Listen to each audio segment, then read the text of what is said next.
Did you know that 111 people who were homeless died in the county last year, some spending their last day alive on the streets? Today they are being remembered. A procession and prayer vigil got underway earlier today, an annual event organized by the San Diego Rescue Mission. Our current clients walking from our building down to the county administration building carrying a pair of used shoes. That's San Diego Rescue Mission President and CEO Donnie D., who, in an interview with KOGO News, said that today's event was planned to not only remember those 111 homeless people who died in 2018 in San Diego, but to pray for the homeless and to raise awareness in the entire community in San Diego.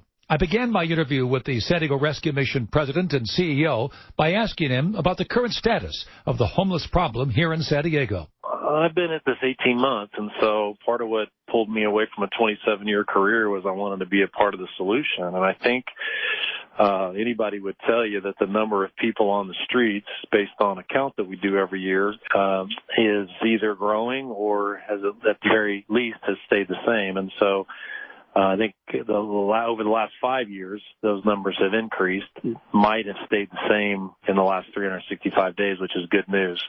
I think the biggest thing is we have to recognize as a society that there's a difference between meeting the needs of people living on the streets and addressing the needs of people living on the streets. And we need both. And there's a lot of great agencies that are doing one or both of those. And our focus is really addressing the needs of the mission. We feel like 12-month rehabilitation. Let's get in and really evaluate and assess what's going on in the heart of the individual. We have job training. We do life skills. We have drug and alcohol recovery. And through that 12-month program, we're able to reprogram and really rewire somebody so that they can live independently again someday. So I hear you saying that to help people who are homeless, it's going to take, and it does take, a lot more than just putting a roof over their heads. Well, there's a whole discussion there about what comes first, and we believe what comes first is not housing. What comes first is rehabilitation. It's care. It's love. It's training. And my experience has been most of the people living on the streets don't want to be on the streets. They've run out of relationships and resources to be able to sustain themselves, and they're looking for help. I've been meeting with the new people we take off the streets every Thursday at 2:30, so I have firsthand knowledge of what it is that they need, and what they need is help with jobs, with life skills, with addiction issues, with domestic violence issues, and we do all of that care and training within our program at the mission. What do you think the answer is to preventing these deaths of so many people who are homeless on our streets? What could be done about that so that doesn't happen? Well, I think a part of it is I think our service agencies and our ministries need to work together better. But I also think that as a community, we've got to stop looking past them. I think we've got to engage them. We've got to let them know that we recognize them, and we know that they're down on their luck and probably not able to turn this situation around. And I think that's something that we can do as a society, is just to begin to engage in conversation with them and try to encourage them to go to some place where they can get rehabilitation.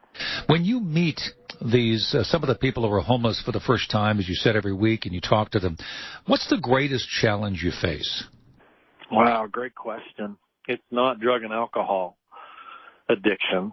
It's not job training. I think the greatest obstacle for people to overcome who are living on the streets is shame. S-H-A-M-E. They're broken. They're humiliated. They're at a place in their lives where they don't think anybody can relate. And the reality of it is that, you know, they're not going through anything that somebody else hasn't gone through. But I think the irony of it is that I think when you're living on the streets, you think you're the only one that is experiencing this. And the shame that comes with that's why when you see people living on the streets, they're not walking around in groups. They're walking around by themselves, because they don't think that anybody can relate to what they're going through. And I think that's why it's imperative for us as a community to begin to see them and engage them. So I'll be giving out and training our volunteers and our donors on how to use what we call ICU kits. as in, me as a person, I see you, S-E-E-U, I see you. And inside that packet is all kinds of hygiene material, a power bar, a pair of socks, and then it's got information on the outside of it where it says I see you. It's got information about the San Diego Rescue Mission. And a part of what we're hoping to do with that is to get our donors and our volunteers to start engaging this population of people and let them know that they're not alone. Their experience is not unique to them, and that there are places that can actually help them get off the streets. You probably wouldn't be doing this if you weren't a man who had hope for the future.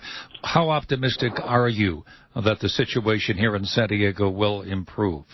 I love that question. I wouldn't have left a 27-year career, the only job I ever had, if I didn't believe with all of my heart that we have within us the resources, the knowledge, the intelligence, the ideas, the creativity, and the vision to actually change the state of homelessness in San Diego. I believe that with all my heart. That's San Diego Rescue Mission President and CEO Donnie D. If you want to share